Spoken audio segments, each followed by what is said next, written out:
السلام عليكم ورحمة الله وبركاته. ازيكم عاملين ايه؟ يا رب تكونوا كويسين. عامله لكم الفيديو بقى ده من الفيديوهات اللي انتوا بتحبوها، الصغيره اللي ما بتاخدش وقت طويل وما بتخلص البقع.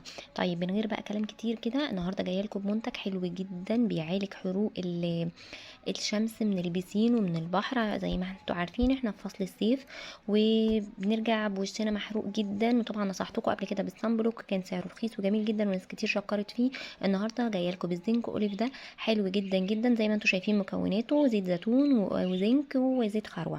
حلو جدا للبشره بعد ما بتيجي من البحر، يعني اول ما بتطلعي وتاخدي الدش بتاعك من الميه المالحه او من البسين من ميه الكلور. بتدهني طبقه منه، هو تقيل شويه، بتدهني طبقه منه. حلو جدا، بيشيل الصهد بتاع البحر، بيشيل الاحمرار، بيمنع ان الوش عموما ان هو يتقشر من البحر او من البسين. اهم حاجه انه بيمنع الاسمرار، يعني مش بيخليكي تسمري. يا رب يكون فيديو النهارده عجبكم. باي باي.